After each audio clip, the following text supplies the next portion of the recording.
보디발의 집에 노예로 팔려간 요셉과 하나님께서 함께 하셨습니다. 여호와께서 그와 함께 하심으로 그가 형통한 자가 되었습니다.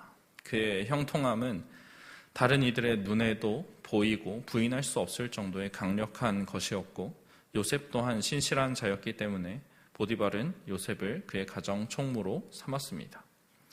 자기의 소유를 다 그의 손에 맡길 정도로 그는 요셉을 신뢰한 것입니다. 그리고 하나님께서는 요셉을 위해서 보디발의 집에도 복을 내리셨습니다.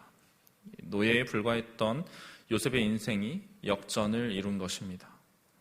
아버지 집에서 양치기로 사는 것보다 어쩌면 더 성공했다고 할 수도 있을 것입니다.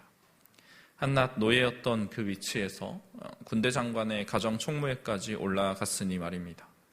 여기까지만 해도 평범한 사람들에게는 인생 역전 스토리다라고 말할 수 있을 것입니다.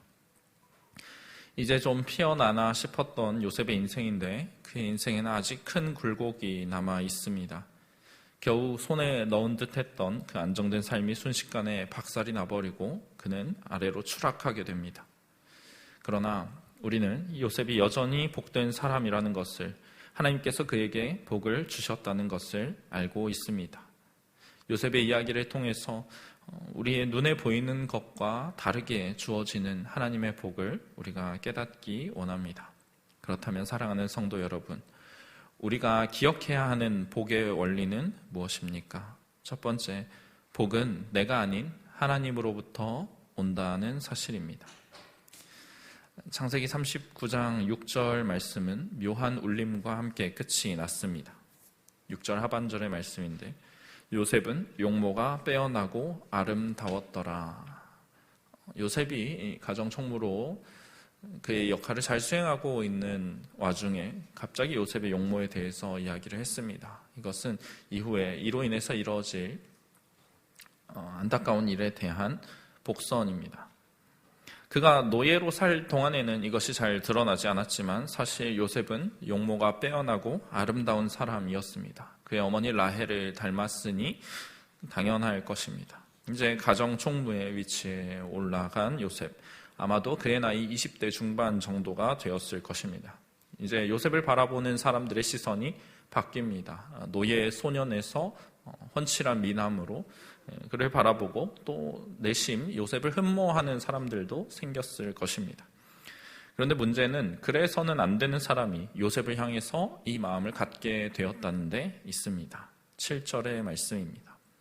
그 후에 그의 주인의 아내가 요셉에게 눈짓하다가 동침하기를 청하니, 보디발 그의 주인의 아내가 요셉에게 나와 동침하자라고 사인을 보냈습니다. 이 눈짓하였다라는 말은 눈을 들어 올렸다는 것입니다. 보디발의 아내는 요셉에게, 잘생긴 요셉에게 자꾸 시선을 주었습니다. 은근히 눈짓을 하더니 결국에는 노골적으로 동침을 청했습니다. 처음에는 은밀하게 자기 욕망을 슬쩍 내비추더니 이제는 대놓고 자신의 그 더러운 마음을 요셉에게 드러내고 있습니다. 간음을 하자는 것입니다. 물론 요셉은 이런 어리석은 일에 동참할 사람이 아닙니다. 8절과 9절의 말씀입니다. 요셉이 거절하며 자기 주인의 아내에게 이르되 내 주인이 집안의 모든 소유를 간섭하지 아니하고 다 내 손에 위탁하였으니 이 집에는 나보다 큰 이가 없으며 주인이 아무것도 내게 금하지 아니하였어도 금한 것은 당신뿐이니 당신은 그의 아내임이라. 그런즉 내가 어찌 이 큰 악을 행하여 하나님께 죄를 지으리이까. 요셉은 이 아내에게 자신이 그렇게 할 수 없는 이유를 3가지 말합니다. 첫 번째로 주인의 여인, 그 아내를 범하는 것은 자기를 신뢰했던 주인을 배반하는 일입니다. 둘째로 이것은 주인이 금한 것을 어기는 죄를 짓는 일입니다. 세 번째로 이것은 하나님께 죄를 짓는 일이라 말합니다. 이런 이유들이 있으니 내가 어떻게 그런 잘못을 행할 수 있겠느냐 말합니다. 여러분, 요셉이 보디발의 아내의 그 유혹에 넘어가지 않은 이유 3가지가 있었습니다. 그런데 가장 큰 이유가 무엇이겠습니까? 보디발에게 불충한 일이라고 생각한 것은 이유 중에 하나일 뿐입니다. 가장 중요한 이유는 요셉이 이것을 그가 말한 것처럼 하나님께 죄를 짓는 것이다 여겼기 때문입니다. 보디발의 아내와 간음하는 것은 하나님께서 기뻐하시지 않는 악한 일이기 때문에 나는 그렇게 할 수 없다고 말한 것입니다. 내가 어찌 이 큰 악을 행하여 하나님께 죄를 지으리까? 우리가 다른 사람에게 죄를 지을 때 우리는 그것이 그 사람에게만 죄를 지은 것으로 끝나지 않는다는 사실을 알아야 합니다. 보디발의 아내와 간음을 하면 당연히 보디발에게 죄를 짓는 것입니다. 그러나 그가 만약 보디발에게 용서를 받는다고 해도 요셉의 죄는 사라지지 않을 것입니다. 왜냐하면 하나님께 대하여 죄를 짓는 것이 되기 때문입니다. 하나님께서 이 큰 죄를 간과하지 않으실 것이다. 요셉은 이것을 잘 알고 있었습니다. 그는 훌륭하게 유혹을 거절했지만 시험은 여기서 끝나지 않았습니다. 보디발의 아내는 생각보다 더 끈질긴 사람이었습니다. 10절 말씀입니다. 여인이 날마다 요셉에게 청하였으나 요셉이 듣지 아니하여 동침하지 아니할 뿐더러 함께 있지도 아니하니라. 한번 거절당했으면 포기할 법도 하건만 요셉을 여인은 날마다 유혹합니다. 볼 때마다 요셉에게 청하고 매달리고 유혹을 합니다. 아마도 상당한 기간 동안 이 유혹은 계속되었을 것입니다. 혈기왕성한 젊은이라면 이런 계속되는 유혹을 이겨내는 것이 결코 쉽지 않았을 것입니다. 그러나 요셉은 단호하게 대처합니다. 그녀와 동침하지 않는 것은 물론이고 함께 있지도 않으려고 했습니다. 죄를 지을 수 있는 여지조차 주지 않겠다는 내 마음이 확정되어 있다는 단호한 의지의 표현입니다. 그러나 끝내 사건이 터지고 말았습니다. 11절 그리고 12절의 말씀입니다. 그러할 때 요셉이 그의 일을 하러 그 집에 들어갔더니 그 집 사람들은 하나도 거기 없었더라. 그 여인이 그의 옷을 잡고 이르되 나와 동침하자. 그러나 요셉이 자기의 옷을 그 여인의 손에 버려두고 밖으로 나가매. 요셉이 일을 보러 집에 들어갔는데 마침 집안에 아무도 없었습니다. 여인은 이 좋은 기회를 놓치지 않습니다. 아무도 보지 않으니까 우리 동침하자라고 요구를 합니다. 한 번만 나와 잠자리를 들자. 거의 애원하다시피 옷을 잡고 늘어지는 매달리는 여인에게 요셉은 매몰차게 자기의 옷을 버려두고 나갑니다. 여러분, 이처럼 죄를 철저하게 멀리했던 이 요셉의 태도는 그가 하나님을 경외함에서 비롯된 것입니다. 자신의 의지만으로는 이 죄의 유혹을 이겨낼 수 없었습니다. 요셉은 자신이 누리고 있는 이 복이 스스로에게서 나오지 않았다는 것을 확신하고 있었습니다. 내게 있는 복, 내가 지금 형통하여져서 가정 총무회까지 이르는 이 복은 내가 성취한 것이 아니라 하나님께서 내게 모두 주신 것이다. 알고 있었습니다. 그렇게 그는 교만하지 않았습니다. 만약 요셉이 교만하였다면, 조금이라도 자신의 공로를 주장했더라면 그는 유혹에 넘어갔을 것입니다. 내가 이렇게 열심히 노력해서 보디발의 집에서 그가 아내 빼고는 다 허락할 정도로 대단한 사람이 되었구나. 나는 좀 훌륭한 사람이구나 라고 생각했더라면 그는 아내의 유혹에 마지못해 넘어가는 척하면서 선을 넘었을 수도 있었을 것입니다. 마치 동산에 있는 모든 열매가 허락되었지만 금지된 단 하나, 그 선악을 알게 하는 나무의 열매를 취했던 아담처럼 말입니다. 내가 이것까지 취하면 내가 주인과 동등하여 지리라. 요셉이 이런 마음을 가졌을 수 있습니다. 내가 이 정도는 되는 사람인데, 이런 마음을 품었을 때 우리는 죄를 짓게 됩니다. 교만하여짐으로 하나님을 경외하지 않게 됩니다. 하나님께서 내 삶에 이루신 일을 잊어버리고 하나님의 뜻보다 내 뜻이 우선하게 되는 것입니다. 그러나 요셉과 같이 내가 누리는 복이 하나님께로부터 온 것이구나, 이 사실을 기억하면 우리는 겸손하여집니다. 하나님께서 나와 함께 하심으로 내가 복을 받았다면 하나님께서 나와 함께 하시지 않는 그 최악의 결과를 맞지 않기 위해서 부단히 노력합니다. 내가 이룬 것이 없으니 나는 여전히 무익한 자고, 나는 여전히 주님의 은혜에 의지하여야 하는 연약한 자임을 기억합니다. 하나님 앞에 죄를 짓지 않기 위해 하나님을 노하시게 만드는 그 일을 너무나도 두려워하여서 다른 죄의 유혹에 이겨낼 수 있는 힘을 얻게 되는 것입니다. 두 번째로 우리가 기억해야 하는 복의 원리는 무엇입니까? 복은 상황이 아닌 하나님께 달려 있다는 것입니다. 요셉을 향하던 여인의 그 마음, 흠모라고 부르기도 싫은 그 정욕의 마음은 거듭되는 거부와 매몰찬 요셉의 태도로 인해서 더 악한 것으로 돌아서게 되었습니다. 여인은 그의 손에 남아있는 요셉이 벗어놓고 간 겉옷을 증거 삼아서 집안 사람들에게 거짓 증언을 하기 시작합니다. 14절의 말씀입니다. 그 여인의 집 사람들을 불러서 그들에게 이르되 보라, 주인이 히브리 사람을 우리에게 데려다가 우리를 희롱하게 하는도다. 그가 나와 동침하고자 내게로 들어오므로 내가 크게 소리 질렀더니. 여인은 먼저 자기 남편인 주인 보디발이 히브리 사람을 데려다가 우리를 희롱하게 한다라고 말합니다. 집안 사람들을 불러서 요셉에 대한 나쁜 말을 하기 시작합니다. 여기서 강조되는 것은 요셉이 우리와 같은 애굽인이 아니고 히브리 사람이라는 점입니다. 애굽 사람인 우리를, 이 애굽에서 잘 나가는 이 우리를 저 근본도 없는 히브리 사람이 와서 다스리고 있고 희롱한다라고 말합니다. 이 희롱한다는 말의 뜻은 비웃고 조롱한다는 것입니다. 요셉이 가정 총무의 위치에 올랐으니 분명 그를 시기하는 자들도 있었을 것입니다. 지금 인종차별적인 표현을 사용하면서 이 여인은 갈등을 부추기고 있습니다.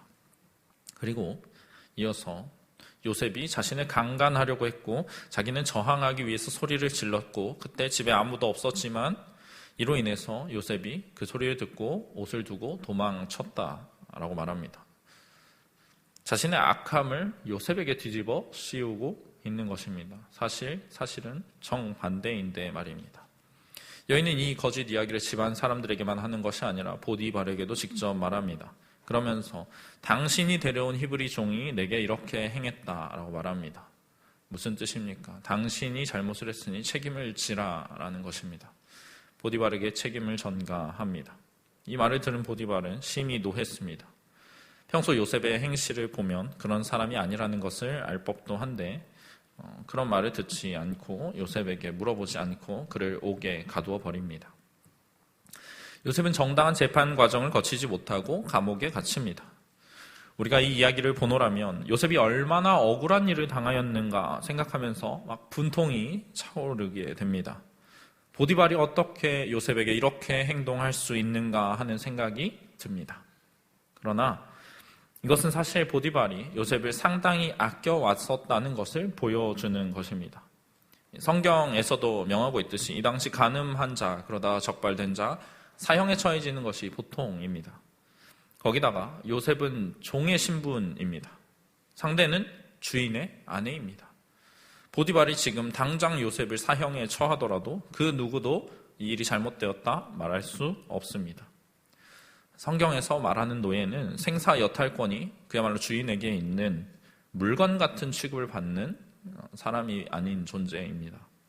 그러니 보디발이 자신의 아내를 강간하려 했다는 생각하는 이 요셉을 죽이지 않고 감옥에 가둬둔 것, 그것도 왕의 죄수를 가두는 그나마 좀 괜찮은 편에 속하는 감옥에 둔 것은 그가 그동안 요셉과의 정을 보아서 베푼 마지막 배려, 또 하나님의 안배하심이라고 할 수 있을 것입니다. 상식적으로 내 아내를 강간하려 했다고 생각한다면 누가 그 분노를 감옥에 가두는 정도로 참을 수 있겠습니까? 어찌되었든 요셉이 의롭게 살기 위해서 노력하다가 억울하게 감옥에 갇힌 것은 변하지 않는 사실입니다. 이 일로 인해서 그가 지금까지 받아왔던 복들이 일순간에 사라진 것처럼 보입니다. 보디발의 집에서 그동안 열심히 닦아두었던 모든 기반이 사라져 버렸습니다. 성범죄자라는 낙인이 찍혀서 감옥에 갇히는 신세가 되었습니다. 요셉이 여기서 어떻게 풀려날 수 있겠습니까? 그런 일은 절대 일어나지 않을 것 같습니다. 대부분의 이들이라면 이 상황에서 절망하고 하나님을 신뢰하지 못했을 것입니다. 더러는 욥의 아내와 같이 하나님을 모독하고 믿음을 저버렸을지도 모릅니다. 내가 주의 뜻을 위해서 주께 죄를 짓지 않기 위해서 이렇게 행동하였는데 하나님 내게 어떻게 이렇게 하실 수 있느냐라고 말입니다. 그러나 요셉은 그런 모습을 보이지 않습니다. 그리고 그런 그에게 주어지는 하나님의 복은 그를 둘러싼 환경의 제약을 넘어서는 것이었습니다. 20절 하반절에서 21절의 말씀입니다. 요셉이 옥에 갇혔으나 여호와께서 요셉과 함께 하시고 그에게 인자를 더하사 간수장에게 은혜를 받게 하시매. 여러분, 요셉은 보디발의 집에서 하나님의 은혜를 누렸습니다. 그런데 그 은혜가 보디발의 집에 있었을 때만이 아니라 지금 감옥에 갇힌 순간에도 계속되고 있음을 우리가 볼 수 있습니다. 감옥이든 어디든 그 어떤 환경에서도 하나님의 함께 하심이 가능하다는 것입니다. 우리가 생각하기에는 최악의 환경입니다. 감옥에 갇혀서 자유를 잃었습니다. 그 상황에서도 하나님께서는 그를 위해 일하고 계십니다. 그 결과 어떻게 됩니까? 요셉은 감옥에서조차 형통케 됩니다. 이 감옥이라는 그를 둘러싼 그 상황의 변화, 이것이 요셉에게 부어주시는 하나님의 복을 막을 수 없다는 것입니다. 여러분, 하나님께서 내게 주신 환경이 복의 전부가 아닙니다. 나를 둘러싼 상황이 좋고 나쁨에 의해서 하나님이 주시는 복이 결정되는 것이 아닙니다. 그곳이 어디든 하나님께서 나와 함께 하신다는 것, 그것이 복임을 우리는 기억해야 합니다. 하나님께서 함께 하신다면 감옥에서조차 우리는 형통하고 복된 인생을 살 수 있습니다. 그러나 하나님께서 함께 하시지 않는다면 우리는 왕궁에서도 영이 가난하고 절망하는 그런 인생을 살게 될 것입니다. 아버지 집에 있을 때에도, 보디발의 집에 있었을 때에도, 감옥에 있었을 때에도 요셉의 복됨은 조금도 변하지 않습니다. 그가 자유인이든 노예이든 죄수든 그의 형통은 변하지 않습니다. 왜냐하면 하나님께서 함께 하심이 우리의 복됨의 유일한 이유이기 때문입니다. 여러분, 우리를 둘러싼 환경은 언제든 급변할 수 있습니다. 오늘 아버지 집에서 사랑받던 독차지하던 아들이 내일 노예로 팔릴 수 있습니다. 보디발의 집에서 가정총무로 성공가도를 달리던 나는 내일 감옥에 갇힐 수 있습니다. 그러나 우리 주님은 언제나 내가 거하는 그 자리에 함께 하시며 나를 형통케 하시는 분임을 믿으시기 바랍니다. 상황을 뛰어넘어 역사하시는 그 주님을 우리가 믿습니다. 마지막으로 우리가 기억해야 하는 복의 원리는 무엇입니까? 복 주시는 하나님의 선하심을 기억하는 것입니다. 요셉은 감옥에 갇혔지만 여호와께서 그와 함께 하셨습니다. 요셉이 보디발의 집에 팔려왔을 때도 여호와께서 그와 함께 하셨기 때문에 그는 형통한 자가 되어서 가정총무에 그 집의 모든 것을 다스리는 위치에 이르렀습니다. 그리고 이제도 주님께서는 그와 함께 하십니다. 21절의 말씀 다시 읽어보겠습니다. 여호와께서 요셉과 함께 하시고 그에게 인자를 더하사 간수장에게 은혜를 받게 하시매. 보디발의 집에 갔을 때 하나님께서 요셉과 함께 하셨다라는 말씀이 있었습니다. 그리고 이번에는 여호와께서 함께 하셨다는 말씀에 이어서 그에게 인자를 더하셨다라는 표현이 이어지고 있습니다. 이 인자를 더하셨다. 인자는 하나님께서 언약을 맺은 약속하신 자기 백성에게 베푸시는 사랑을 뜻합니다. 노예에서 보디발의 집 가정 총무로 올라갔다가 다시 감옥에 떨어졌으니 충분히 하나님의 신실하심을 의심할 만한 상황입니다. 하나님께서는 그런 요셉의 상황을 아시고 그에게 하나님의 인자하심이 무엇인지를 더욱 보여주십니다. 고통 중에 있는 그를 지켜주시는 은혜를 보게 하시는 것입니다. 요셉이 보디발에게 은혜를 입게 하셨던 하나님께서는 이제 간수장에게 은혜를 입게 하십니다. 감옥에서도 하나님께서는 여전히 신실하게 요셉을 지키시고 그와 함께 역사하십니다. 22절, 23절의 말씀입니다. 간수장이 옥중 죄수를 다 요셉의 손에 맡김으로 그 재반 사물을 요셉이 처리하고 간수장은 그의 손에 맡긴 것을 무엇이든지 살펴보지 아니하였으니 이는 여호와께서 요셉과 함께 하심이라. 여호와께서 그를 범사에 형통하게 하셨더라. 간수장은 감옥에 있는 모든 죄수를 요셉의 손에 맡겼습니다. 그리고 감옥의 재반 사무를 처리하도록 하였습니다. 무슨 말입니까? 사실상 이 감옥의 모든 일을 요셉이 맡게 된 것입니다. 보디발의 집에서 있었던 일과 똑같은 일이 지금 감옥에서도 일어나고 있습니다. 그리고 간수장은 요셉에게 맡긴 일을 다시 살펴보지도 않았습니다. 요셉이 그만큼 능력이 있었을 뿐만 아니라 이미 검증된 성실성으로 일하였고 하나님께서 그를 형통하게 하셨기 때문입니다. 그에게 능력이 있고 하나님께서 그의 앞에 있는 문제들을 형통케 풀어가시니 무엇을 걱정하겠습니까? 우리는 요셉의 삶을 보면서 언약 백성에게 신실하게 인자를 베푸시는 그 하나님을 다시금 기억하게 됩니다. 요셉에게 있어서 그의 삶은 통제가 불가능한 것이었습니다. 그야말로 기구한 것이었습니다. 자신의 의지대로 흘러가지 않고 외부의 요인들에 의해서 이리저리 끌려다니는 것처럼 보입니다. 그러나 하나님께서는 그의 모든 순간을 안전하게 보호하시고 붙들고 계십니다. 요셉은 그 사실을 믿었기 때문에 그가 어디에 가든지 자신의 최선을 다할 수 있었습니다. 나에게 인자를 베푸시는 하나님을 기억했기 때문입니다. 요셉이 감옥에서 이처럼 인정받게 된 것만이 하나님께서 그에게 베푸신 인자가 아닙니다. 요셉이 간 감옥이 어떤 곳입니까? 매우 독특한 장소입니다.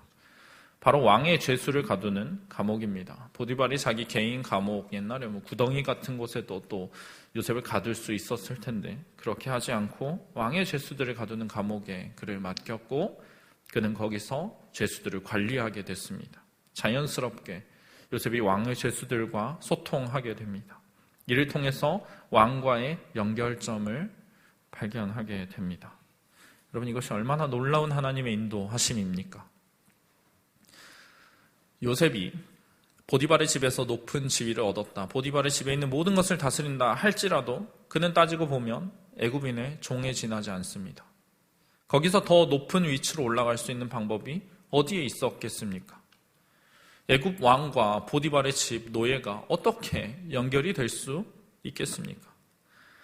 그가 만약 보디발의 집에 그대로 있었더라면 해와 달과 별들이 그에게 절하는 꿈, 하나님께서 그에게 주신 비전이 이루어질 수 없었다는 말입니다. 하나님의 선하신 계획은 요셉이 그 보디발의 집에 그대로 머물러 있는 한 결코 이루어질 수 없습니다. 요셉이 거기서 계속 가정 총무로 있었다면 훗날 찾아올 대기근에 어떻게 그의 가족들의 생명을 보존할 수 있었겠습니까? 이 모든 것은 요셉을 애굽의 총리가 되게 하시기 위한 하나님의 뜻이었습니다. 아브라함에게, 이삭에게, 야곱에게 주셨던 그 언약을 지키시기 위해서 그들의 생명을 보존하고 번성케 하여 훗날 애굽에서 다시 나오도록 하시기 위한 하나님의 계획입니다. 하나님께서 요셉 한 사람만 보시고 이 일을 행하시는 것이 아니라는 것입니다. 우리가 이해할 수 없는, 알 수 없는 그 놀라운 하나님의 크신 계획 가운데 요셉이 사용되고 있습니다. 그러니 그 과정 중에 우리는 하나님과 같은 그런 시선이 아니라 인간의 낮은 시선으로 이 일들을 보기 때문에 이해할 수 없는 일들을 보게 되는 것입니다. 의로운 요셉이 악한 일을 당하고 환난에 빠지는 이런 일을 말입니다. 그러나 우리는 이것이 하나님께서 일하시는 방식임을 기억하여야 합니다. 우리 하나님은 신실하신 분입니다. 우리 하나님 선하신 분입니다. 우리에게 복 주시는 분입니다. 그분께서 결코 우리에게 악을 행하실 리가 없다는 것을, 우리를 잊어버리거나 실수하실 일이 없는 분이시라는 것을 말입니다. 때로는 나와 내 주변 사람들의 삶에 이해하기 어려운 일이 일어날 것입니다. 그렇더라도 우리 주님은 절대적으로 선하신, 인자가 많으신 분이십니다. 그 어려움의 순간마저도 내가 지금 이해하지 못하더라도 내게 주신 복의 과정임을 우리는 기억하여야 합니다. 내 삶이 승승장구할 때만이 아니라 고백하기 정말 힘든 그때에도 주님이 선하십니다. 고백하는 것, 그것이 우리의 믿음이 되어야 할 줄 믿습니다. 복은 내가 아니라 하나님께로부터 온다는 것을 기억하고 우리는 겸손한 자세로 주님을 의지하여야 합니다.